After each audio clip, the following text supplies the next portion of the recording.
Isa pong political analyst at professor mula po sa Ateneo de Manila University ang nagsasabi na 11 hanggang 12 senators ang boboto para ma-dismiss yung kasong impeachment laban po kay VP Sara Duterte. At ito ay ayon sa pag-aanalisa ni Professor Arjan Aguirre ng Ateneo.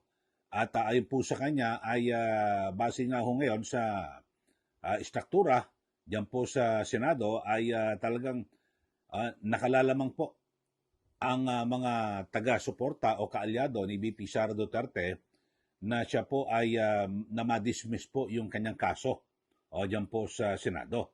Kasi base po sa ating umiiral na 1987 Constitution ay kinakailangan po 2/3 ng boto para po sa conviction or para matanggal po sa pwesto itong si VP Sara Duterte.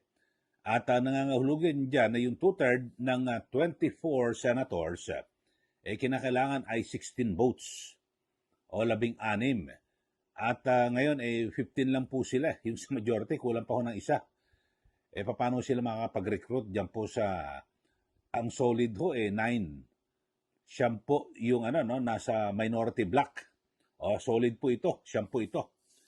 At pero yung sa majority, hindi solid ho yun na talagang sila po ay magsusulong para mapatalsik si VP Sara Duterte. So ito, panoorin nyo ho mga kababayan, itong si Professor Arjan Aguirre at sa kanya mga sinasabi na 11 to 12 senators ang inaasahan na boboto para ma-dismiss itong impeachment laban po kay VP Sara Duterte. Panoorin po natin. So yeah, actually, this is something that we should, expect on the part of the current Senate President. Tito Soto, has been very vocal that he will, try his best to follow the Constitution as regards, activating the impeachment trial as soon as they receive the complaints from their counterpart in the House. Now, what I am looking at actually are the other colleagues because as it stands, again, the Duterte bloc has currently 9 or 10 with them. And even though some of the colleagues in the majority are considered to be part of the voting bloc of the majority, we can expect also that some of these people will try to side with the minority. So I'm actually expecting 12 or 11 senators who will dismiss this case. That's why, to me, the discussions in the House will be crucial in influencing also the perception of these senators. And so far, we are seeing positive developments as regards the documents, as well as new information coming from various institutions. So I'm very sure that in the coming weeks, some of our senators will be rethinking about their perception of the current issues regarding the impeachment of the Vice President. Ayan po ang pahayag ni Professor Arjan Aguirre at nakusan, sabi niya 11 to 12 senators ang inaasahan na magsusulong para ma-dismiss itong impeachment complaint laban po kay VP Sara Duterte. Kaya naman ho ngayon talagang ang ginagawa nga sa kanya kasi di ba sa nauna nating episode may computation ho, di ba, si Senator Rodante Marcoleta at yung kanyang binabanggit na kung saan ay yung 15 na yan na nasa miyembro po ng mayorya na pinangungunahan ni Senator Tito Soto at Ping Lacson, baka mabawasan pa yan. So malabo sila makapagsulong para makonbiko itong si VP Sara, di po ba? Kasi may mga taga Mindanao dyan, may kapatid din sa minorya, so malabo. Bagamat sabihin natin sa minority block, baka takutin daw at merong mga kaso pwedeng hindi bumoto o baka siguro kahit kung mag-a-abstain, baliwala ho mga kababayan Kasi nasa saligang bataso 1987 Constitution, kailangan 16 votes para matanggal sa pwesto. So, eto, balikan ho natin. Sabi nga ho ni Professor Aguirre, kaya ngayon ay, so 11 to 12 senators ang inaasahan ng boboto. Kaya ang ginagawa ho ngayon ng dyan po sa House of Representatives, talagang ini-stretch ho nila. Pinapahaba ng pinapahaba nila na sa layuning mabago po yung persepsyon ng publiko at siyempre yung mga senador ay mahikayat na pumabor dito po sa impeachment laban po kay VP Sara Duterte. Kasi ganun po ang ginagawa ho talaga diyan po sa House of Representatives kasi ang sinasabi nga, alam kasi ng mga kongresista na wala silang kapanapanalo diyan po sa Senado. Pero sa huli, siyempre talagang numbers game po yan kasi hindi naman to purong judicial o kung ano man, di ba? Ito po ay politika di ba? Impeachment. Di po ba? Kaya yung mga politiko ho ang boboto. At siyempre kapag politiko, marami po mga ikinukonsidera. Lahat dahil sa kapag naging hindi maingat ang isang senador sa pagpasya dito po sa impeachment na ito ay maaring ito po ang kanyang maging katapusan ng karera sa politika bilang senador. Kaya mag-iingat ho ang mga yan. At ito, realidad ho mga kababayan, at ako bilang isang komentarista at mamahayag, ang titignan ho dyan hindi yung ebidensya. Di po ba? Yung makukuhang suporta ng bawat senador sa kanila, lalo na po yung mga re-electionists. Di ba? Kaya nga, ito, taga Mindanao to si VP Sara, maraming mga boto ito. Na kapag ako ay nagpasya na ipa-impeach at mapatanggal sa pwesto, tanggalin ko na. Tanggalin mo na, siguradong wala ka na. Wala ka na maasahang boto dyan sa Mindanao. So kung ikaw ay tatakbong senador, malaki-laki ho ito. Di po, malaking kakulangan sa boto at malamang matalo. Di po ba? So, yan po ang isa sa mga ikinukonsidera. Bagamat ang isa ho sa talagang sinisikap po ngayon ng mga kongresista, lalo't kasi talagang gusto nila na mapatalsik si VP Sara. Marami pong contractor ho dyan At maraming involved sa mga sinasabing di umano'y pagdi-deliver ng mali-maletang kwarta. Di po ba? At siyempre sa kabuuan, sa panig po ng administrasyon, kasi talagang kinatatakutan nila si VP Sara kapag napwesto, naupo, ay talagang marami ho ang makukulong.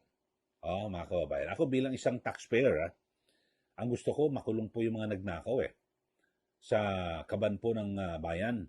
Ito hong mga nagkamal ng sangkaterbang salapi na pera ng taong bayan, dapat po silang makulong. Kasi kapag hindi na ipakulong yan, mga yan, talagang hahaba ng haba, tapos yung kanilang mga kaanak, kapamilya, ganun din po ang gagawin dahil sila po ang magmamana sa mga posisyon sa politika. Kaya maganda matuldukan na ho ito at maipakulong ito hong mga nagnakaw. Kasi sa ngayon, ang nakikita ko lang ang pwedeng gumawa rito ay itong si VP Sara.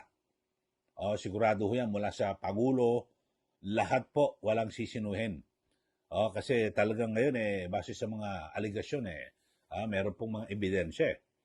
Di po ba na kung saan ay talagang nagnakaw po.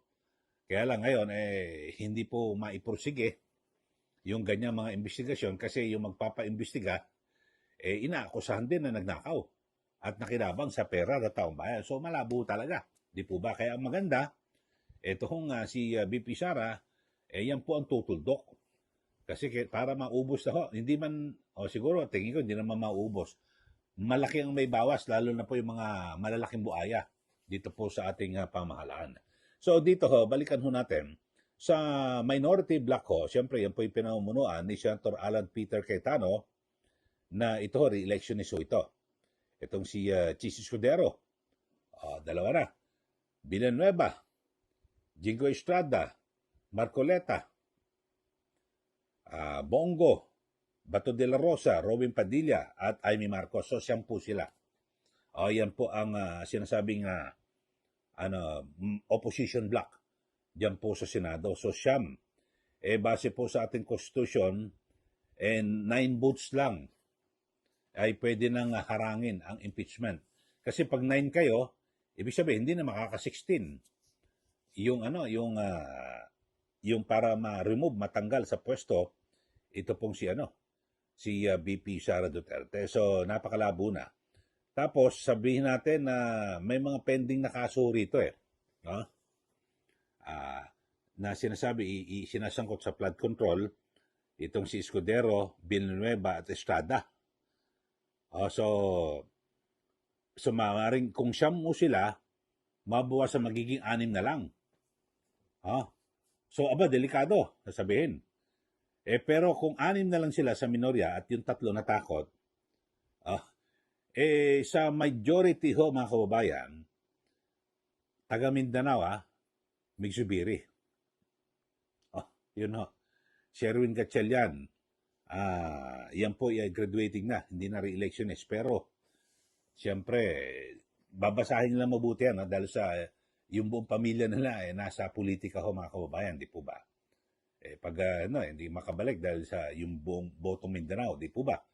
Tapos ay sa majority rin si Senator Pia Cayetano, na ang kanyang kapatid ay re-electionist, si Alan Cayetano.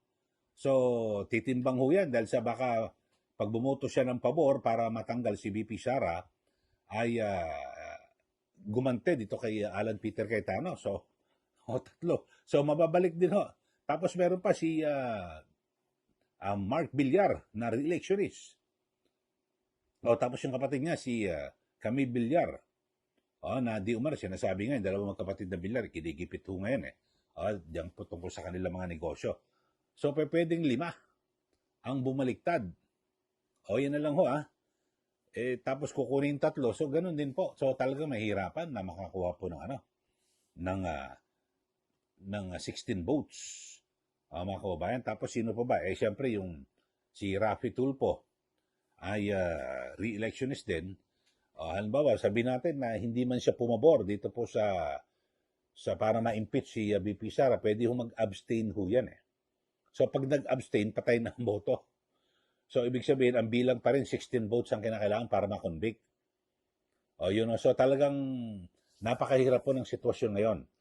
Sa mga nagnanais na mahatulan at mapatalsik sa pwesto si VP Sara at hindi na makatakbo sa 2028 elections. So, talagang sabihin natin na medyo siniswerte pa rin si VP Sara. Kasi yung saktohong ito, yung sitwasyon na ito, ay natapat na mag-i-eleksyon sa 2028. Sana kung sa matagal-tagal pa, na isulong na po yung impeachment yan. Pero sakto Tapos next year mga kababayan, ay pwede maghahain na po sa kanilang certificate of candidacy. Yung mga kandidato, alam ko, October, November, maka-file na po sila ng COC at para sa 2028 elections. So, kasi mas maaga ngayon, di ba, yung paghahain ng COC. Kasi iba na tayo, di ba? Ang high-tech na yung ating botohan, di na po mano-mano So, kaya maaga na para yung sa preparasyon, ipinapasok sa computer, yung mga pangalan ng mga kandidato, lahat po, etc. etc. So, dito mga kababayan, kaya ang sabi ni Professor Arjan Aguirre ng Ateneo de Manila University, yun, 11 to 12 ang inaasahan na boboto para mapadismiss itong impeachment case laban po kay VP Sara. Base po sa konstitusyon, 9 lang po ang magharang tapos na. Kasi kinakailangan, kasi kung pag 9, hindi ka na makakabuo ng 16. Di po ba? So, maliwanag ito. Kaya ngayon, tignan natin yung kung makaka-apekto ba ito ginagawang, kasi meron pa isang hearing ang House of Representatives at sa April 29. At ang issue naman yung mga threat at tax records, VP Sara, yung mga ganon, titignan natin kung ano yung kanilang mga lalabas sa ulit ng mga dagdag na mga pakulo o kung ano man dito Pero maliwanag mga kababayan na talagang yan nga ang labanan sa kahit sa House o sa Senate, numbers game Pero diyan po sa mababang kapulungan ay inaasahan kasi ang base po sa mga report ay nasa 150 plus na po ang sinasabing susuporta para maipadala sa Senado ito pong impeachment o yung articles of impeachment. Kasi kinakailangan lang ho 106 na kongresista ang bumoto sa plenaryo at agad nang dadalhin sa Senado itong articles of impeachment. Tapos, pagkatapos po niyan ay siyempre bubuo na po ng impeachment court ang Senado at ayun nga kay mismo kay Senate President Tito Soto ay madaliin niya. Talagang bibilisan. Hindi katulad ng ginawa ni nooy Senate President Escudero na talagang hindi ganun hindi agad binuo yung impeachment court. Pero magandang ginawa ni Escudero kasi kita mo, nandun ho, nagdesisyon ng Supreme Court. Kung nagbuo kagad sila ng impeachment court, di nagmukhang tanga ko sila biglang pipigilan sila ng Korte Suprema na illegal o labag sa konstitusyon yung inihain na articles of impeachment ng House of Representatives, di po ba? So, nakabuti rin ho yun, yung sabi natin na pagbagal at siguro pinag-aaralang mabuti ni Senator Escudero yung yung sa impeachment. Pero ngayon, sabi ho ni Senator Tito Soto, mabilisan daw ho. Kumbaga sa basketball, pagkapasa, shoot kagad. Wala nang dribble-dribble. Parang ganun ho ang gagawin ho ni Senator Soto bilang Pangulo po ng Senado. So, titingnan ho natin. Pero, siyempre, kahit na mabuo man yan, itong impeachment court, talagang sa dakong huli, ang labanan pa rin yan, yung bilang po ng mga senador. Numbers game, ika nga. Ito ho nga impeachment trial na kinakaharap ni VP Sara Duterte. Kayo ano masasabi niyo ho rito, mga kaubayan? At ito yung mga nakaraan nating episode. Yung nauna may computation si Senator Rodante Marcoleta. Yun, siguradong malabo. Ito naman ngayon, itong professor mula po sa Ateneo de Manila University, Ateneo, ito po si Professor Aguirre, sabi niya 11 to 12, ang inaasahan na magbablock o haharang dito po sa impeachment ni VP Sara, ibig sabihin, maabsuelto ang Vice Presidente. Sige, magbigay na po kayo ng comment dito po sa ating channel. Sa bago lang po sa ating channel, subscribe na po kayo para kayo po laging updated dito sa ating mga issue na pinag-uusapan. At sa mga bago lang po, yung paki-share at i-like. Sundan nyo rin po yung aking Facebook account, Eli Saludar. Maraming salamat. Muli, ito po si Ka Eli. Magandang araw po sa ating lahat.